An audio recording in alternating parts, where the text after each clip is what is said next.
Hey, did you see that it's starting to snow outside? Yeah, it actually got me in the mood to do some snow bases. You can change the very weather of the worlds on the miniature soldiers you create. Of course I can. I can do snow, I can do sand, I can do forest, I can do gravel, I can do just about anything. How is this possible? That's simple. All you need to do bases is this.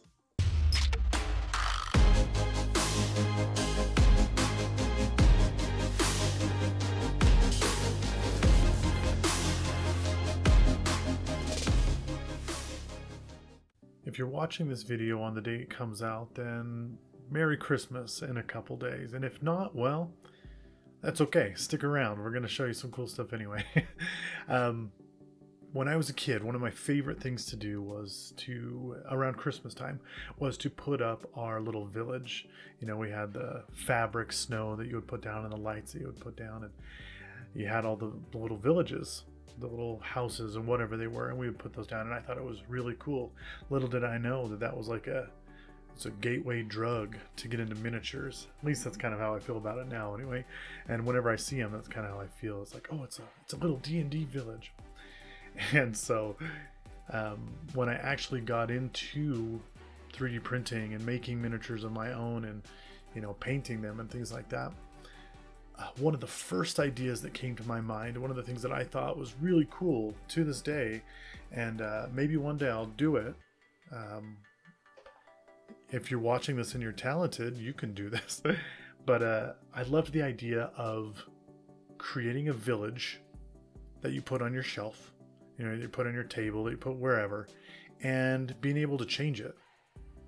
You know, what I meant by that is like having a D&D village that was just kind of like a centerpiece in your home, that had a fall village, a summer village, you know, Halloween village, things like that. You know, men can decorate their house too, right? We can decorate it. It just, you know, might be a little different than what people are used to. And I thought how cool it would be to have like a winter village with like a dragon fight, you know, coming into the village with snow and things like that. And so anyway, I always thought that would be a really cool thing to do. And so as it's getting close to, you know, Christmas right now, and as the snow is already falling here where I live, my thoughts went back to the villages and the making the snow village. And I realized that I had done a lot of different kind of bases. I had done, you know, mud and desert and Mars and things like that. But one that I hadn't done was snow. Have you any idea what the street value of this mountain is? And as a kid, I hated the flocking stuff on trees and things like that. And so I didn't want to buy my own flocking or anything. And so I thought, there's got to be a way that I can make this. And lo and behold, there is. And the results, well, I think it turned out really well. And granted, it's a little thin. I can totally add more, but for what I was going for, I feel like it worked super well. And it was super easy to make. I looked up a couple different things online trying to find a way to do it. And the one that I liked the most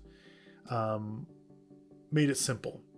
They said to do 5 parts of our favorite. They said to do 5 parts of our favorite baking soda, 4 parts of glue. If you don't have a giant thing of glue and you're in this hobby, buy one. You'll use it, I promise. And then 1 part water, 1 part white paint. And so that's what I did. I put in my 5 scoops of baking soda, my 4 scoops of glue. I put in my 1 scoop of paint and a scoop of water. And I mixed it all together. And it was super runny. It looked good, but it was really runny. And so I kind of just kept adding baking soda to it until I got to the point where I thought, this is where I want to be. And it was probably about 5 more scoops. So instead, I mean, if you want really thin snow that's easy to put down, go with that 5, 4, 1, and 1. If you want some thicker snow that I think honestly looks better, do the 10, 4, 1-in-1. And I didn't add any more glue to it or anything like that. I just kind of thickened up the amount of baking soda that was there, and it looked great. I'd seen things online that talked about sprinkling the actual baking soda over the top if you wanted it to have that really grainy feel of snow. But I liked how this turned out just by itself. You know, so I threw it on my little ruins here. My D&D party is going to have to go somewhere cold soon. And I threw it on the base of a couple miniatures, and it worked really, really well. So if you're looking to winterize some of your bases this Christmas season, give this a shot. It worked really well. It was really easy, and I think it looks great. And I hope that you will too. Thank you for this past year, for those of you who have tuned into this channel and have subscribed and liked the channel. You have made me want to keep going. Doing YouTube videos is hard, especially when you're trying to do one a week. But because of your support and the comments and the different things that I've gotten over time, I'm going to keep going. I'm going to keep pushing. And so I just want to say thank you for that this Christmas season. And for those of us here at Pulsegate Games, as always, don't spend so much time making your world that you forget to spend some time in it. Merry Christmas, and see you next time.